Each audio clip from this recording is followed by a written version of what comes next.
ॐ श्रीगणेशाय नमः। अथ श्री आदित्य हृदय स्तोत्र विनियोगः। ॐ अस्य श्री आदित्य हृदय स्तोत्रस्य अगस्त्य ऋषिः अनुष्टुप् छन्दः आदित्य हृदय भूतो भगवान् ब्रह्मा देवता निरस्ताशेष विघ्नतया ब्रह्म विद्या सिद्धौ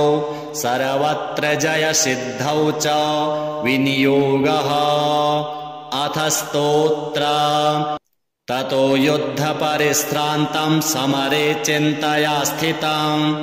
रावणं चाग्रतो दृष्ट्वा युद्धाय समुपस्थितं देवतैश्च समागम्य द्रष्टुमभ्यागतो रणम् उपगम्याब्रवीद्रामम् अगस्त्यो भगवांस्तदा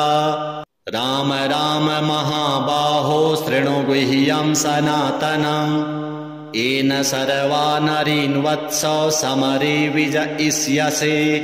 आदित्य हृदयं पुण्यं सर्वशत्रुविनाशनम् जयावहं जपं नित्यम् अक्षयं परमं शिवम् सर्वमङ्गलमाङ्गल्यं सर्वपापप्रणाशनम् चिन्ताशोकप्रशमनम् आयुवर्धनमुत्तमम् रश्मिमन्तं समुद्यन्तं देवासुरनमस्कृतम् पूजयस्व विवस्वन्तं भास्करं भुवनेश्वरम् सर्वदेवात्मको ह्येष तेजस्वी रश्मिभावनः एष देवासुरगणान् लोकान् पाति गभस्तिभिः एष ब्रह्मा च विष्णुश्च शिवः स्कन्दः प्रजापतिः एष ब्रह्मा च विष्णुश्च शिवः स्कन्दः प्रजापतिः महेन्द्रो धनदः कालो यमः सोमो ह्यपाम्पतिः पितरो वसवः साध्या अश्विनौ मरुतो मनुः वायुर्वह्निः प्रजः प्राणो ऋतुकर्ता प्रभाकरः आदित्यः सविता सूर्यः खगः पूषा गभस्तिमान् सुवर्णसदृशो भानुर्हिरण्यरेता दिवाकरः हरिदस्वः सहस्रार्चिः सप्त सप्तिर्मरीचिमान् तिमिरोन्मथनः शम्भुस्त्वष्टा मार्तण्डकोशुमान् हिरण्यगर्भः शिशिरस्तपनो हस्करो रविः अग्निगर्भोदितेः पुत्रः शङ्खः शिशिरनाशनः व्योमनाथस्तमो भेदी ऋग्यजुः सामपारगः घनवृष्टिरपां मित्रो विन्ध्यवीथीप्लवङ्गमः आतपी मण्डली मृत्युः पिङ्गलः सर्वतापनः कविर्विश्वो महातेजा रक्तः सर्वभूद्भवः नक्षत्रग्रहताराणाम् अधिपो विश्वभावनः तेजसामपि तेजस्वी द्वादशात्मन्नमोऽस्तु ते नमः पूर्वाय गिरये पश्चिमायाद्रये नमः ज्योतिर्गणानां पतये दीनाधिपतये नमः जयाय जयभद्राय हर्यश्वाय नमो नमः नमो नमः सहस्रांशो आदित्याय नमो नमः नम उग्राय वीराय सारंगाय नमो नमः नमः पद्मप्रबोधाय प्रचण्डाय नमोऽस्तु ते ब्रह्मेशानाच्युतेशाय सूरायादित्यवर्चसे भास्वते सर्वभक्षाय रौद्राय वपुषे नमः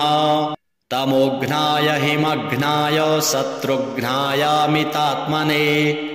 कृतघ्नघ्नाय देवाय ज्योतिषां पतये नमः तप्तचामीकराभाय हरये विश्वकर्मणे नमस्तमोभिनिघ्नाय रुचये लोकसाक्षिणे नाशयत्येष वैभूतं तमेव सृजति प्रभुः पायत्येष तपत्येष वर्षत्येष गभस्तिभिः एषु सुप्तेषु जागर्ति भूतेषु परिनिष्ठितः एष चैवाग्निहोत्रं च फलं चैवाग्निहोत्रिणां देवाश्च क्रतवश्चैव क्रतूनां फलमेव च यानि कृत्यानि लोकेषु सर्वेषु परमप्रभुः एनमापत्सु कृच्छ्रेषु कान्तारेषु भयेषु च कीर्तयन् पुरुषः कश्चिन्नावसीदति राघव पूजयस्वैनमेकाग्रो देवदेवं जगत्पतिम् एतत्त्रिगुणितं जप्त्वा युद्धेषु विजयिष्यसि अस्मिन् क्षणे महाबाहो रावणं त्वं जहिष्यसि एवमुक्त्वा ततोऽगस्त्यो जगाम स यथागतम् एतच्छ्रुत्वा महातेजा नष्टशोको भवत्तदा धारयामास सुप्रीतो राघवः प्रयतात्मवान् आदित्यं प्रेक्ष्य जप्त्वेदं परं हर्षमवाप्तवान् तिराचम्य शुचिर्भूत्वा धनुरादाय वीर्यवान् रावणं प्रेक्ष्य हृष्टात्मा जयार्थं समुपागमत् सर्वयत्नेन महता वृतस्तस्य वधेऽभवत् अथ रविरवदन् निरीक्ष्य रामं मुदितमनः परमं प्रहृष्यमाणः निशिचरपतिसंशयं विदित्वा सुरगणमध्यगतो वचस्त्वरेति श्रीसूर्यार्पणमस्तु। ततो युद्धपरिश्रान्तं समरे चिन्तया स्थितं रावणं चाग्रतो दृष्ट्वा युद्धाय समुपस्थितं दैवतैश्च समागम्य द्रष्टुमभ्यागतो रणम् उपगम्याब्रवीद्रामम् अगस्त्यो भगवांस्तदा राम राम महाबाहो शृणु गुह्यं सनातनम् येन सर्वा नरीन् वत्स समरे विजयिष्यसे आदित्यहृदयं पुण्यं सर्वशत्रुविनाशनम् जयावहं जपं नित्यम् अक्षयं परमं शिवम् सर्वमङ्गलमाङ्गल्यं सर्वपापप्रणाशनम् चिन्ताशोकप्रशमनम् आयुवर्धनमुत्तमम् रश्मिमन्तं समुद्यन्तं देवासुरनमस्कृतम् पूजयस्व विवस्वन्तं भास्करं भुवनेश्वरम् सर्वदेवात्मको ह्येष तेजस्वी रश्मिभावनः एष देवासुरगणान् लोकान् पाति गभस्तिभिः एष ब्रह्मा च विष्णुश्च शिवः स्कन्दः प्रजापतिः एष ब्रह्मा च विष्णुश्च शिवः स्कन्दः प्रजापतिः महेन्द्रो धनदः कालो यमः सोमो ह्यपाम्पतिः पितरो वसवः साध्या अश्विनौ मरुतो मनुः वायुर्वह्निः प्रजः प्राणो ऋतुकर्ता प्रभाकरः आदित्यः सविता सूर्यः खगः पूषा गभस्तिमान् सुवर्णसदृशो भानुर्हिरण्यरेता दिवाकरः हरिदस्वः सहस्रार्चिः सप्तसप्तिर्मरीचिमान् तिमिरोन्मथनः शम्भुस्त्वष्टा मार्तण्डकोशुमान् हिरण्यगर्भः शिशिरस्तपनो हस्करो रविः अग्निगर्भोदितेः पुत्रः शङ्खः शिशिरनाशनः व्योमनाथस्तमो भेदी ऋग्यजुः सामपारगः घनवृष्टिरपां मित्रो विन्ध्यवीथिप्लवङ्गमः आतपी मण्डली मृत्युः पिङ्गलः सर्वतापनः कविर्विश्वो महातेजा रक्तः सर्वभूद्भवः नक्षत्रग्रहताराणाम् अधिपो विश्वभावनः तेजसामपि तेजस्वी द्वादशात्मन्नमोऽस्तु ते नमः पूर्वाय गिरये पश्चिमायाद्रये नमः ज्योतिर्गणानां पतये दीनाधिपतये नमः जयाय जयभद्राय हर्यश्वाय नमो नमः नमो नमः सहस्रांशो आदित्याय नमो नमः नम उग्राय वीराय सारंगाय नमो नमः नमः पद्मप्रबोधाय प्रचण्डाय नमोऽस्तु ते ब्रह्मेशानाच्युतेशाय सूरायादित्यवर्चसे भास्वते सर्वभक्षाय रौद्राय वपुषे नमः तमोघ्नाय हिमघ्नाय शत्रुघ्नायामितात्मने कृतघ्नघ्नाय देवाय ज्योतिषां पतये नमः तप्तचामीकराभाय हरये विश्वकर्मणे नमस्तमोभिनिघ्नाय रुचये लोकसाक्षिणे नाशयत्येष वैभूतं तमेव सृजति प्रभुः पायत्येष तपत्येष वर्षत्येष गभस्तिभिः येषु सुप्तेषु जागर्ति भूतेषु परिनिष्ठितः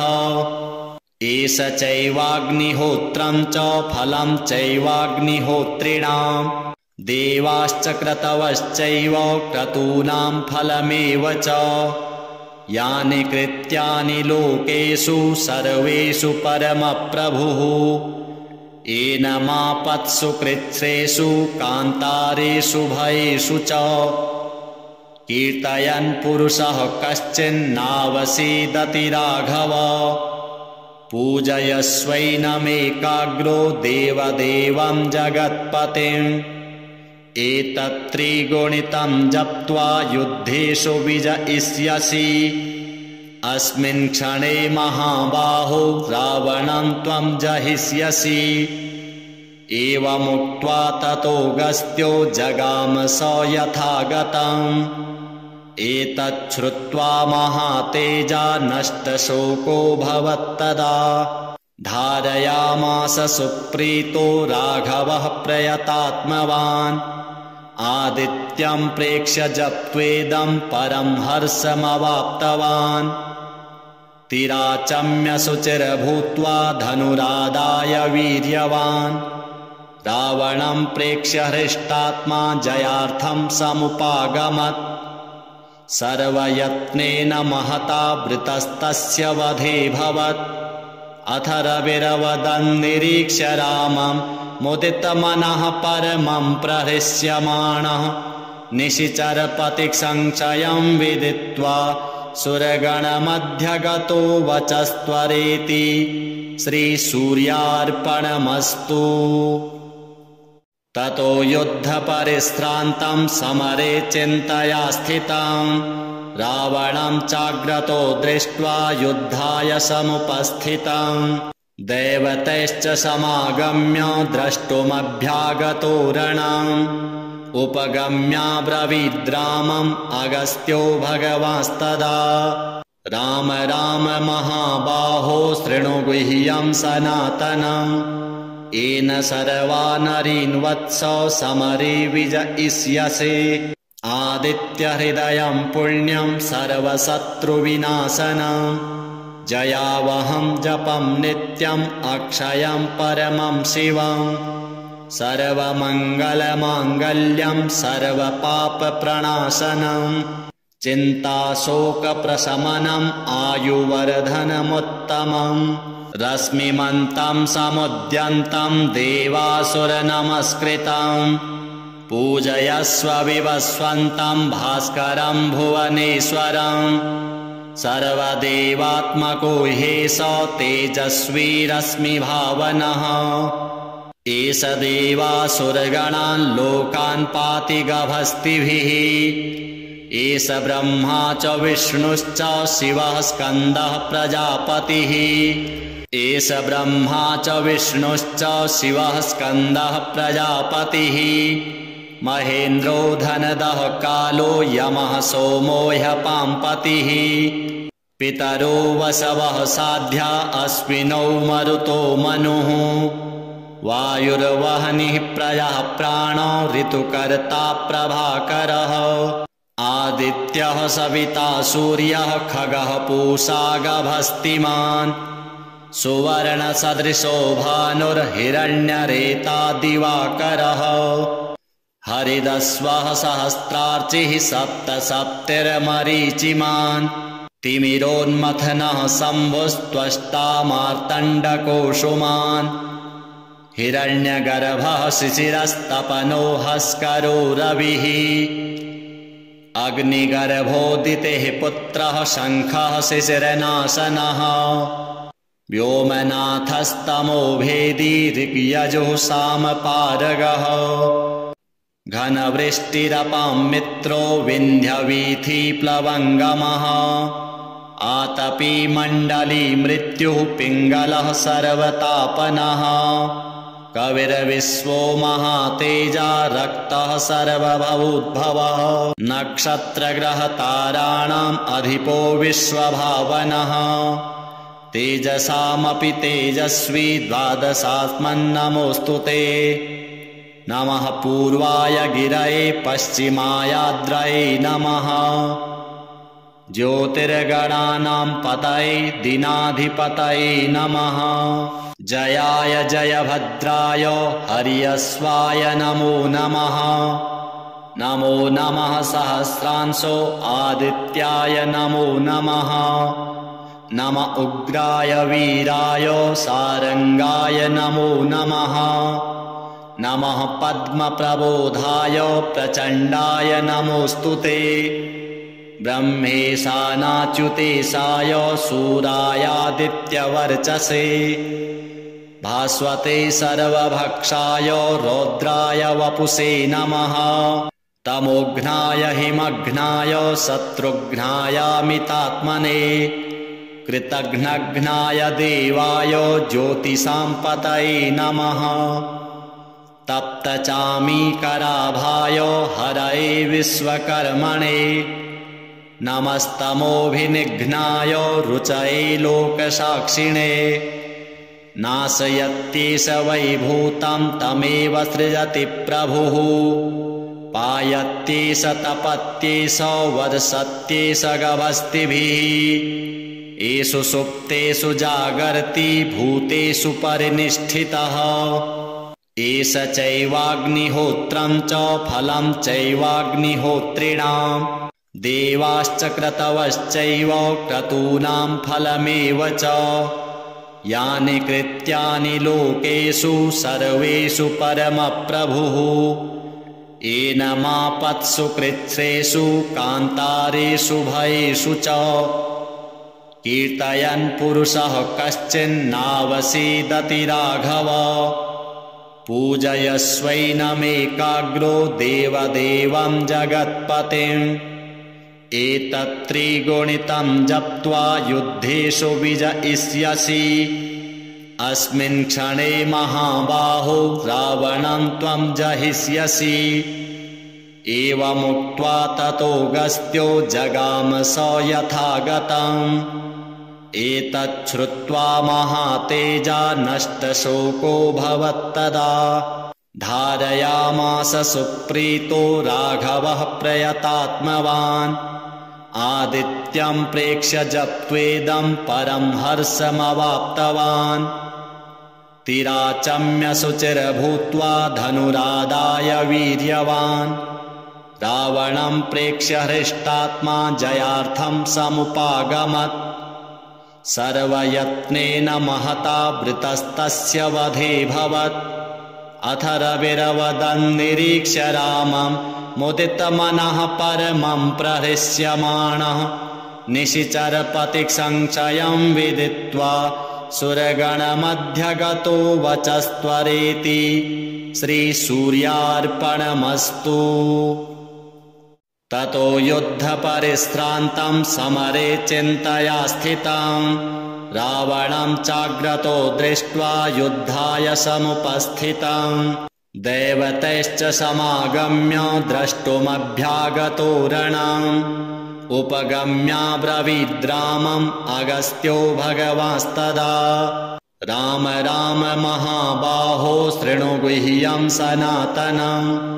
येन सर्वा नरीन् वत्स समरे विजयिष्यसे आदित्यहृदयं पुण्यं सर्वशत्रुविनाशनम् जयावहं जपं नित्यम् अक्षयं परमं शिवम् सर्वमङ्गलमाङ्गल्यं सर्वपापप्रणाशनम् चिन्ताशोकप्रशमनम् आयुवर्धनमुत्तमम् रश्मिमन्तं समुद्यन्तं देवासुरनमस्कृतं पूजयस्व विवस्वन्तं भास्करं भुवनेश्वरं सर्वदेवात्मको ह्येष तेजस्वी रश्मिभावनः एष देवासुरगणान् लोकान् पाति गभस्तिभिः एष ब्रह्मा च विष्णुश्च शिवः स्कन्दः प्रजापतिः एष ब्रह्मा च विष्णुश्च शिवः स्कन्दः प्रजापतिः महेन्द्रो धनदः कालो यमः सोमो ह्यपाम्पतिः पितरो वसवः साध्या अश्विनौ मरुतो मनुः वायुर्वह्निः प्रजः प्राणो ऋतुकर्ता प्रभाकरः आदित्यः सविता सूर्यः खगः पूषा गभस्तिमान् सुवर्णसदृशो भानुर्हिरण्यरेता दिवाकरः हरिदस्वः सहस्रार्चिः सप्तसप्तिर्मरीचिमान् तिमिरोन्मथनः शम्भुस्त्वष्टा मार्तण्डकोशुमान् हिरण्यगर्भः शिशिरस्तपनो हस्करो रविः अग्निगर्भोदितेः पुत्रः शङ्खः शिशिरनाशनः व्योमनाथस्तमो भेदी ऋग्यजुः सामपारगः घनवृष्टिरपां मित्रो विन्ध्यवीथिप्लवङ्गमः आतपी मण्डली मृत्युः पिङ्गलः सर्वतापनः कविर्विश्वो महातेजा रक्तः सर्वभूद्भवः नक्षत्रग्रहताराणाम् अधिपो विश्वभावनः तेजसामपि तेजस्वी द्वादशात्मन्नमोऽस्तु ते नमः पूर्वाय गिरये पश्चिमायाद्रये नमः ज्योतिर्गणानां पतये दीनाधिपतये नमः जयाय जयभद्राय हर्यश्वाय नमो नमः नमो नमः सहस्रांशो आदित्याय नमो नमः नम उग्राय वीराय सारंगाय नमो नमः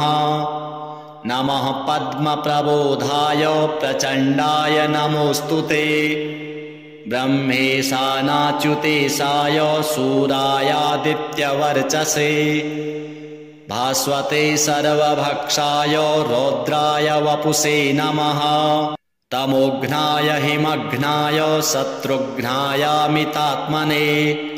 कृतघ्नघ्नाय देवाय ज्योतिषां पतये नमः तप्तचामीकराभाय हरये विश्वकर्मणे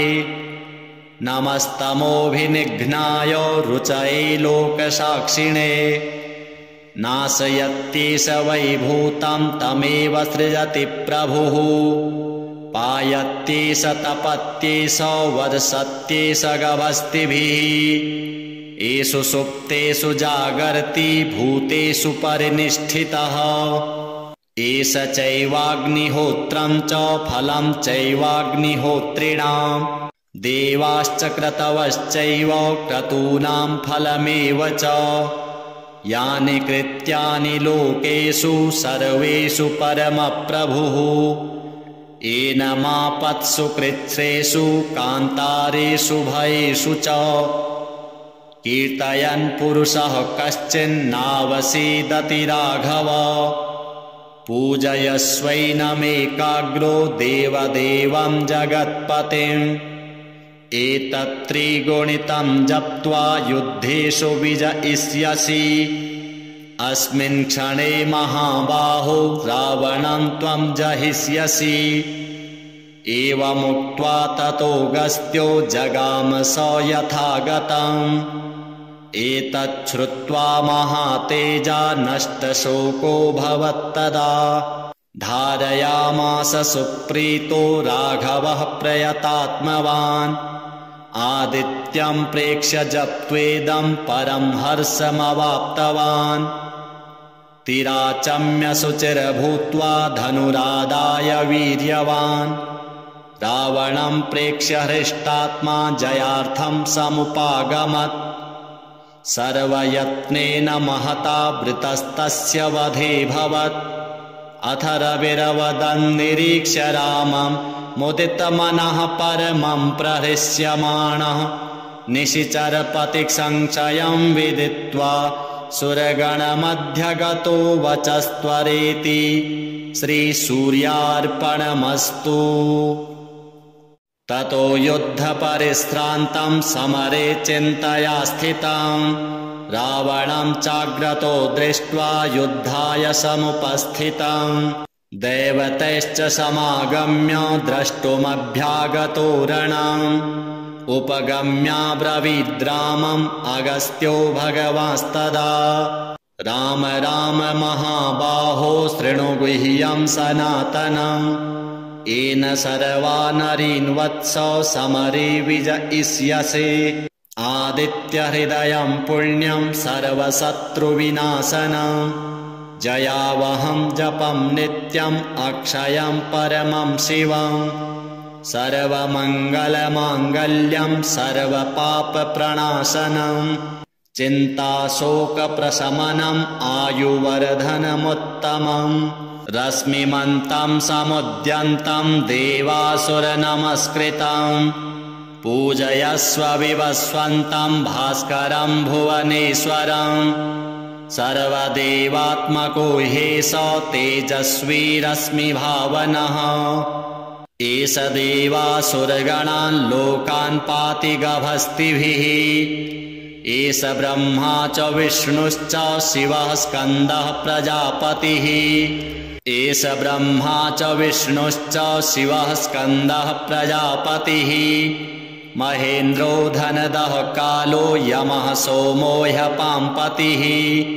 पितरो वसवः साध्या अश्विनौ मरुतो मनुः वायुर्वह्निः प्रजः प्राणो ऋतुकर्ता प्रभाकरः आदित्यः सविता सूर्यः खगः पूषा गभस्तिमान् सुवर्णसदृशो भानुर्हिरण्यरेता दिवाकरः हरिदस्वः सहस्रार्चिः सप्तसप्तिर्मरीचिमान् तिमिरोन्मथनः शम्भुस्त्वष्टा मार्तण्डकोशुमान् हिरण्यगर्भः शिशिरस्तपनो हस्करो रविः अग्निगर्भोदितेः पुत्रः शङ्खः शिशिरनाशनः व्योमनाथस्तमो भेदी ऋग्यजुः सामपारगः घनवृष्टिरपां मित्रो विन्ध्यवीथिप्लवङ्गमः आतपी मण्डली मृत्युः पिङ्गलः सर्वतापनः कविर्विश्वो महातेजा रक्तः सर्वभूद्भवः नक्षत्रग्रहताराणाम् अधिपो विश्वभावनः तेजसामपि तेजस्वी द्वादशात्मन्नमोऽस्तु ते नमः पूर्वाय गिरये पश्चिमायाद्रये नमः ज्योतिर्गणानां पतये दिनाधिपतये नमः जयाय जयभद्राय हर्यश्वाय नमो नमः नमो नमः सहस्रांशो आदित्याय नमो नमः नम उग्राय वीराय सारंगाय नमो नमः नमः पद्मप्रबोधाय प्रचण्डाय नमोऽस्तु ते ब्रह्मेशानाच्युतेशाय सूरायादित्यवर्चसे भास्वते सर्वभक्षाय रौद्राय वपुषे नमः तमोघ्नाय हिमघ्नाय शत्रुघ्नायामितात्मने कृतघ्नघ्नाय देवाय ज्योतिषां पतये नमः तप्तचामीकराभाय हरये विश्वकर्मणे नमस्तमोभिनिघ्नाय रुचये लोकसाक्षिणे नाशयत्येष वैभूतं तमेव सृजति प्रभुः पायत्येष तपत्येष वर्षत्येष गभस्तिभिः येषु सुप्तेषु जागर्ति भूतेषु परिनिष्ठितः एष चैवाग्निहोत्रं च फलं चैवाग्निहोत्रिणां देवाश्च क्रतवश्चैव क्रतूनां फलमेव च यानि कृत्यानि लोकेषु सर्वेषु परमप्रभुः येन मापत्सु कृच्छ्रेषु कान्तारेषु भयेषु च कीर्तयन् पुरुषः कश्चिन्नावसीदति राघव पूजयस्वैनमेकाग्रो देवदेवं जगत्पतिम् एतत्त्रिगुणितं जप्त्वा युद्धेषु विजयिष्यसि अस्मिन् क्षणे महाबाहो रावणं त्वं जहिष्यसि एवमुक्त्वा ततोऽगस्त्यो जगाम स यथागतम् एतच्छ्रुत्वा महातेजा नष्टशोको भवत्तदा धारयामास सुप्रीतो राघवः प्रयतात्मवान् आदित्यं प्रेक्ष्य जप्त्वेदं परं हर्षमवाप्तवान् तिराचम्य शुचिर्भूत्वा धनुरादाय वीर्यवान् रावणं प्रेक्ष्य हृष्टात्मा जयार्थं समुपागमत् सर्वयत्नेन महता वृतस्तस्य वधेऽभवत् अथ रविरवदन् निरीक्ष्य रामं मुदितमनः परमं प्रहृष्यमाणः निशिचरपतिसंशयं विदित्वा सुरगणमध्यगतो वचस्त्वरेति श्रीसूर्यार्पणमस्तु।